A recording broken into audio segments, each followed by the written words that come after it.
2:15 തുടങ്ങി 3:30 തോന്നുന്നു. Hi, hello, good morning. എല്ലാവരും സുഖമായിരിക്കുന്നോ? അതെ, എനിക്ക് നല്ല സുഖമൊന്നുമല്ല, തീരെ വയ്യാട്ടോ. കുറേ ദിവസമായി. അതുകൊണ്ട് തന്നെ എൻ്റെ വീട് കിടക്കുന്ന ഒരവസ്ഥ ഉണ്ടോ, നമ്മൾ പെട്ടുപോയെന്നേ. നമുക്ക് വയ്യാണ്ടായാൽ പിന്നെ പറഞ്ഞിട്ട് കാര്യമില്ലല്ലോ, എല്ലാം അവതാളത്തിലാണ്. അപ്പോൾ ഈ കുട്ടിക്ക് പഠിക്കാനുണ്ട്, ഏട്ടന് പിന്നെ രാവിലെ തൊട്ട് വൈകിട്ട് ഡ്യൂട്ടിയാണ്. പിന്നെ ആരോടാ പറയുന്നത്, അമ്പാടിച്ചനോട് പറയാനൊന്നും പറ്റത്തില്ലല്ലോ. എല്ലാവർക്കും എല്ലാവരുടേതായ കാര്യങ്ങളുണ്ടേ. അങ്ങനെ വരുമ്പം ഇങ്ങനെയൊക്കെ ആവും കാര്യങ്ങൾ.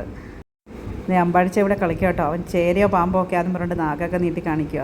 ഞാൻ എഴുന്നേറ്റുടനെ അവന് ചായയൊക്കെ ഇട്ട് കൊടുത്തേ. ഇന്ന് ഏട്ടന് ചോറൊന്നും കൊടുത്തിട്ടില്ല, ആൾ കാപ്പിയൊന്നും കഴിക്കാതെ പോയേക്കുന്നത്. എനിക്ക് ചെറിയൊരു ഇൻഫെക്ഷൻ പോലെ, അപ്പോൾ അതുകൊണ്ട് തന്നെ ഒട്ടും വയ്യ. ഏട്ടൻ ചിലപ്പോൾ ഉച്ചയ്ക്ക് കഴിക്കാൻ വരും, എന്ത് ചെയ്യണമെന്നറിയത്തില്ല. എന്തെങ്കിലും കറിയൊക്കെ ഉണ്ടാക്കണം.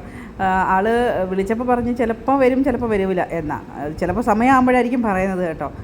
പിന്നെ നമ്മളിവിടെ അങ്ങനെ ക്ലീനിങ്ങിനും ഒന്നിനും ആളിനെ വെക്കാറില്ല, ഞാൻ തന്നെ എല്ലാവർക്കും ചെയ്യും. അതുകൊണ്ട് തന്നെ ഇങ്ങനെ വയ്യാതാകുമ്പോൾ ഇവിടെ എല്ലാം അവതാളത്തിലാവുകയും ചെയ്യും. പിന്നെ സ്കൂളിൽ പോകണ്ട എന്നുള്ളതാണ് ഒരാശ്വാസം. ഞാൻ ഒരു കപ്പപ്പഴം എടുത്ത് ചായയും കുടിച്ച്, കാരണം ഞാൻ പറഞ്ഞില്ലേ എനിക്ക് വയ്യാന്ന്, അതുകൊണ്ട് എരിയും പുളിയുള്ളതൊക്കെ കുറച്ചേക്കുക. പിന്നെ നമ്മൾ ഇഡ്ഡലിയാണ് കേട്ടോ എടുത്തേക്കുന്നത്. ഞാൻ നാട്ടിൽ നിന്ന് കൊണ്ടുവന്ന മുളകൊക്കെ കുറേ കഴിച്ചേ, ഉണ്ടോളവ് അതൊക്കെ കൂടെയാണ് എനിക്ക് പണിയായത്. എനിക്കങ്ങനെ എരി ഇങ്ങനെ തോനെയും കഴിച്ചുകൂടാ. അപ്പോൾ ഇഡലിയും ചമ്മന്തിയാണ്. ഈ തേങ്ങ മണപ്പിക്കുന്നത് എന്താണെന്നറിയാമോ? തേങ്ങ ഈ അടുത്തായിട്ട് മേടിക്കുന്ന തേങ്ങയെല്ലാം പെട്ടെന്ന് ഒരു ദിവസം പോലും നമ്മൾ വെക്കാത്ത രീതിക്ക് ചീത്തയാവുകയാണ്. അതാണ് കേട്ടോ മണപ്പിച്ച് നോക്കിയത്. കാരണം ചമ്മന്തിക്ക് നല്ല തേങ്ങ അല്ലെങ്കിൽ കൊള്ളത്തില്ലല്ലോ. അപ്പോൾ നമ്മുടെ ഇഡലിയും ചമ്മന്തിയാണ് രാവിലെ കാപ്പിക്ക്.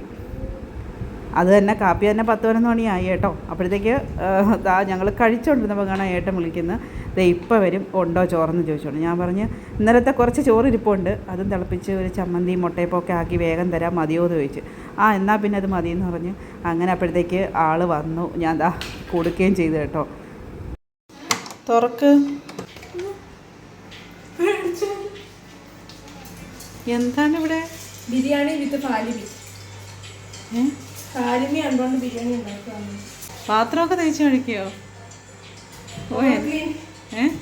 എല്ലാം സെറ്റ്.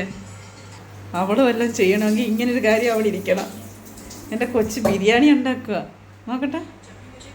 പാത്രമൊക്കെ തേച്ച് മഴക്കി. നന്ദി വേണം, നന്ദി എന്നും ഉണ്ടാവും. എന്നിട്ട് ബിരിയാണി വെക്കുക എൻ്റെ കുട്ടായി. നടക്കട്ടെ. നല്ല സിനിമയാ. ബിരിയാണിയാ, കുക്കർ ബിരിയാണിയാ.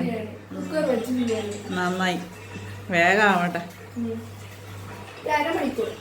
2:30 ഇപ്പൊ തന്നെ. 3:30-4 ആകുമ്പോൾ നികത്തില്ല.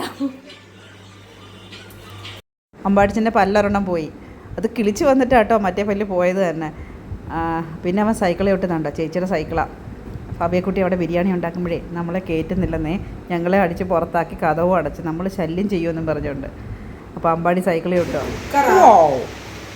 ഫാബിയക്കുട്ടിയുടെ കുക്കർ ബിരിയാണി റെഡി. ലാസ്റ്റ് പൊടിപ്പും തൊങ്ങലും. ഒഴിക്കടി. ഇടത്തെ കൈയല്ല വലത്തെ കൈ കൊണ്ട് ഇളക്കൂ. Left hand. ബിരിയാണിയൊക്കെ ഉണ്ടാക്കി ഡ്രസ്സൊക്കെ മാറി വന്ന് നിൽക്കുക. ഈ ഒരു ഫാൻ മാത്രം കൊണ്ട് ഓടത്തിൽ ഇവിടുത്തെ അടുക്കള ചൂട് അത്രയ്ക്ക്. ഉപ്പൊക്കെ ഉണ്ടോ? സാലഡ് ഇവിടെ റെഡിയാവുന്നു. പായിട്ട സ്പൂണായിരിക്കും ഇനി എല്ലാവർക്കും തരുന്നത്. I am not potty. You have to understand that first. അമ്മയാണ് അത്ര അമ്മ. എന്നെ സെർവിക്കോളൂ.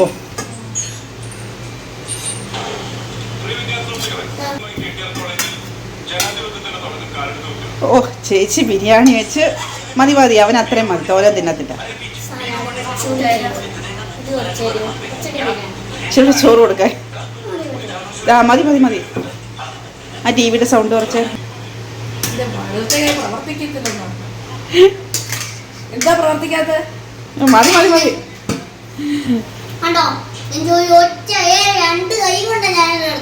അതെയോ? ഇഷ്ടായോ നോക്കിയേ?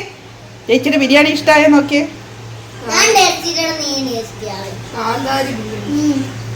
അടിപൊളി. നോക്കട്ടെ കൊച്ചു പറയുന്നത്. കൊള്ളാമോനെ, ചേച്ചിയുടെ സലാഡും ബിരിയാണിയൊക്കെയാ. ഓ ചേച്ചിക്ക് ഇനി എന്തോ വേണം. ഒരു മുഴം പൊങ്ങി ചേച്ചി. നോക്ക് വായിലോട്ട് വെക്ക്. ഞാൻ ഇപ്പോൾ ഇഡ്ഡലി എടുത്ത് കഴിച്ചു, എനിക്ക് വേണ്ടതുണ്ട്. നിങ്ങൾ കഴിക്കും. 2:15 തുടങ്ങി 3:30 തോന്നുന്നു.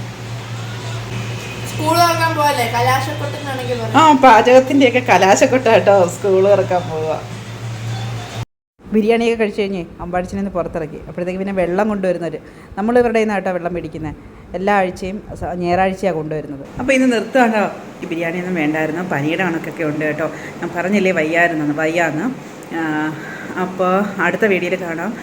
നിങ്ങൾക്ക് ഈ വീഡിയോ ഇഷ്ടമാവുകയാണെങ്കിൽ ലൈക്ക് ചെയ്യാനൊന്നും മറക്കരുത്. പിന്നെ ഇഷ്ടപ്പെടുകയാണെങ്കിൽ സബ്സ്ക്രൈബ് ചെയ്യാതെ കാണുന്നവരാണെങ്കിൽ ഒന്ന് സബ്സ്ക്രൈബ് ചെയ്തേക്കണം. അടുത്ത വീഡിയോയിൽ കാണാം. അതുവരേക്കും ബായ്.